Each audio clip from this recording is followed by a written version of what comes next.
Hello, how are you today? It's a very sombre occasion. It's our last meeting before we have to have some holidays and we don't have to look at computers. We might choose to look at computers and indeed televisions, but we don't have to. Anyway, part 24, last day before spring break. So sad. 17 whole days off.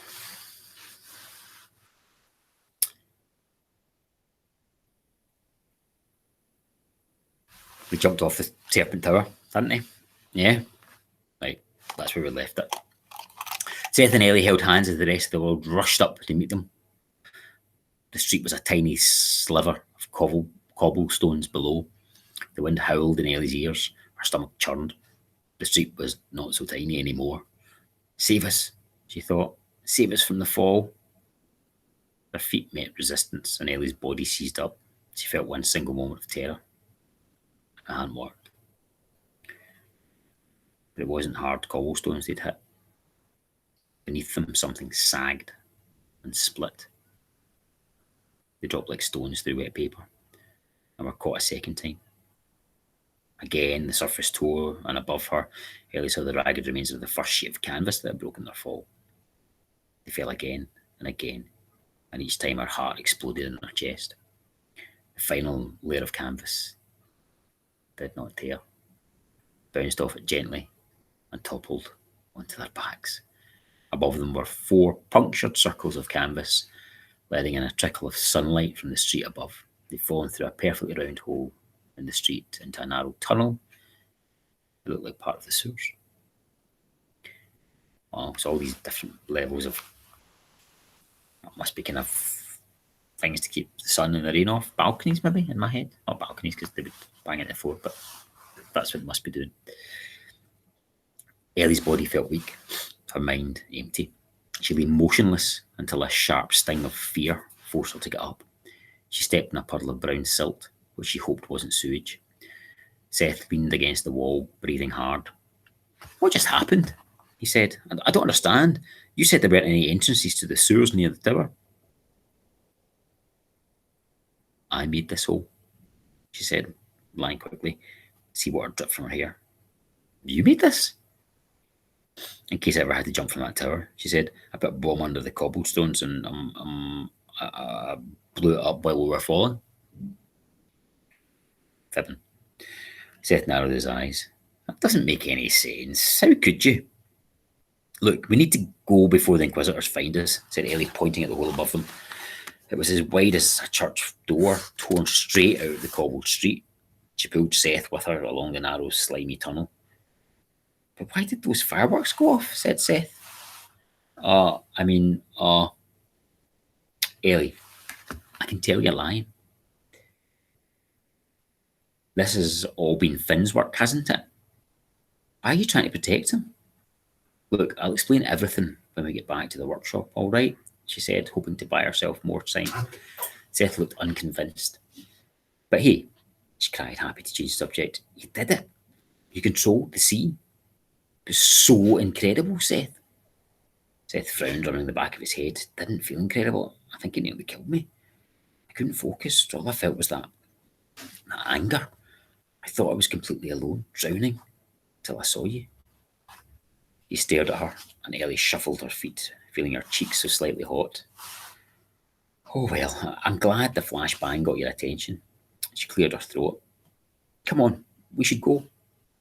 She fished a small metal box from her pocket and removed a match, drawing it sharply against the wall. Sparks leapt from the end, soaking the tunnel with a flickering orange light. She led the way, the sound of rushing water not far ahead. We'll be able to take the sewers back, Ellie said, pulling a compass from her pocket and squinting at it. My second workshop isn't far from here, and I know the way from there to Orphanage Street. You have a second workshop? Said Seth, as they descended a set of slippery stairs. Ellie nodded. It's hidden in an abandoned ruin right next to the sea. Anna and I built it last year so I could start working on my underwater boat. Boat they can go underwater, she explained. Yeah, I figured that out. Navigating the sewers was no simple task. They were not, in most places, supposed to be navigated. They were a meandering labyrinth of stone and rusted metal crafted together from the ruins of storm drains and long abandoned streets. Only in certain tunnels were there walkways along the sewage flow. Even then, they often had to hunch over. The stench of sewage was everywhere, and Ellie felt like it would linger forever, not just in her clothes, but in her hair and on her skin.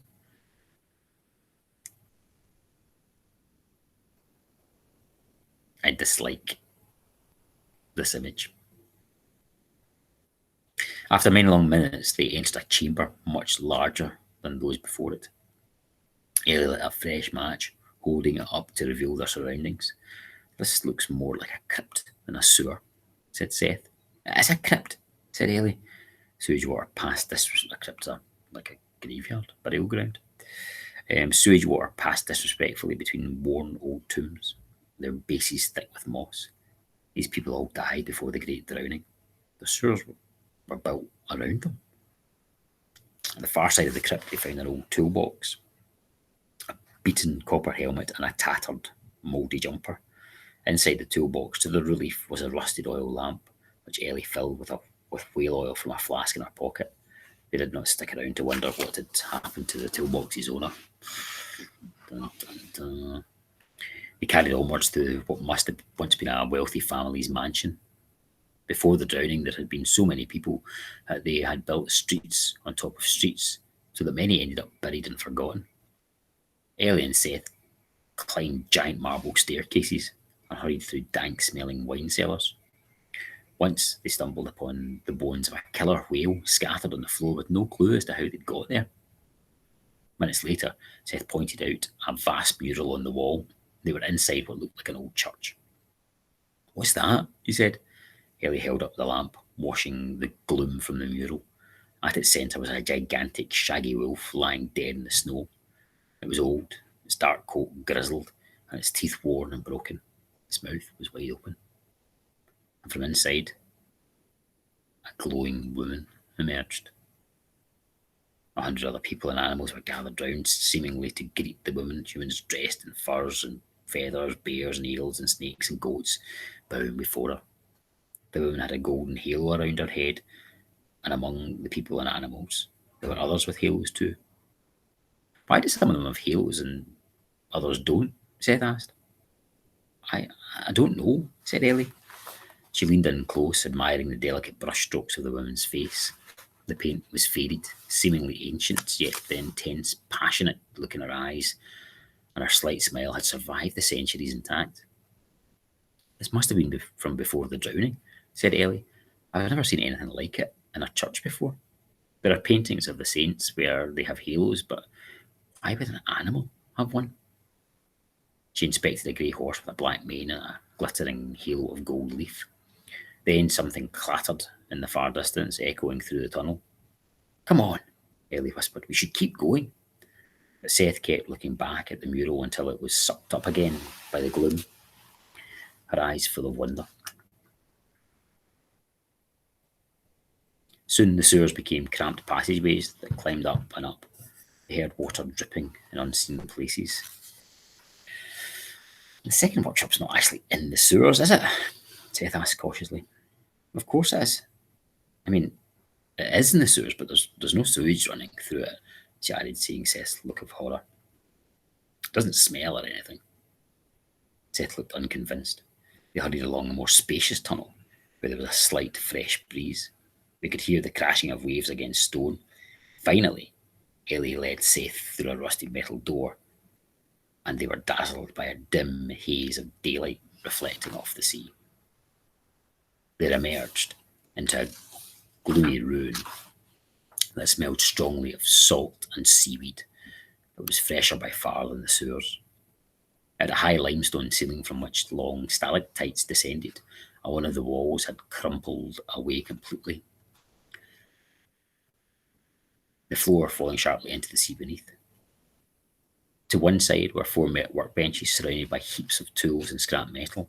It looked like someone had emptied a small portion of Ellie's workshop inside a dilapidated building and made no effort to rearrange the result. I can tell you've been here before, said Seth. Ellie scowled at him, then collapsed against a rock. Her damp clothes still clung to her body, but she was too exhausted to care. She watched as Seth explored the workshop. He paused to look out to sea, then glanced below. On a long stone quay, propped up on large wooden trestles, was a clunky, inelegant contraption about the size of a horse-drawn cart. It looked like a very large turtle made from leather and metal, with a massive propeller on its front and a large rudder extending from its back. That's the underwater boat, Seth said. Does it work? No. What's wrong with it? It stinks. Seth's shoulders dropped. Well, I'm trying to fix it, said Ellie crossly. In case you haven't noticed, I've been a little busy trying to figure out how to keep you safe. Ellie frowned at the underwater boat a little longer. She had first had the idea to build it when her brother was still alive, so that she could show him the sea, but like so many of her machines, it lay discarded and broken. How many times had she promised Anna that she'd fix it? Anna! In the chaos of their escape from the oystery, Ellie had forgotten all about her. She had to get back to the orphanage street to make sure she was okay. We need to go, she said, picking herself off the ground. Then she noticed Seth inspecting a cupboard that was overstuffed to the point the wood had buckled. He reached for the latch. Seth, don't! She cried. Doors burst open and 100 things cascaded to the floor. Oops, said Seth, you're so messy. Sorry, I didn't think. Ellie clearly, Ellie snapped, kneeling to gather it all up, her cheeks reddening. She grabbed a framed self-portrait of her mother, a teddy bear, and her breath caught a blanket that belonged to her brother. She hurriedly stuffed them back in the cupboard. You forgot this, said Seth, picking up a slim book that had landed beside him. Give that to me, please, Ellie said, her voice strangled. Seth frowned at it, running his fingers over the lettering and the spine. I've heard this name before, he said. The Inquisitors mentioned it when they had me in the keep. It's really boring, you don't want to read it. Why don't you try one of these instead? Ellie went to grab a book from the workbench. But who was he? Seth held up the book, revealing the title. The Diary of Claude Hestermere. Ellie felt a hot coal roll around in her stomach. Oh, honestly, it's really not. Ellie, she sighed. All right. Claude Hestermere was the vessel, the last one to be found. 23 years ago. 20 years ago, the enemy broke out of him and tore off Hardwrath's arm. Oh my, oh my, oh my. It's all coming together, I think.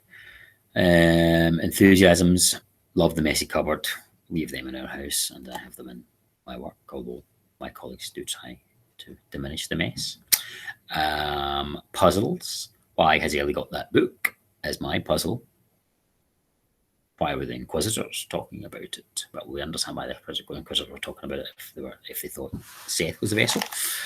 And connection.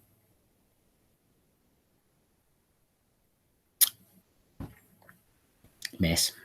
That's my connection as well. Mess. Quite like the adventure through the sewers as well, though it reminded me of Andy Dufresne's escaping from Shawshank Prison in the Shawshank Redemption movie. Right, guys, well done.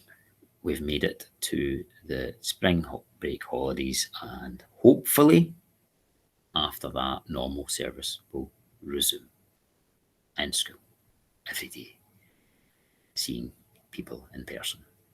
That'll be good. Eh? My plan is to keep the book going because I want to finish it, and we'll just keep posting on this classroom. I hope you keep watching. All right, bye.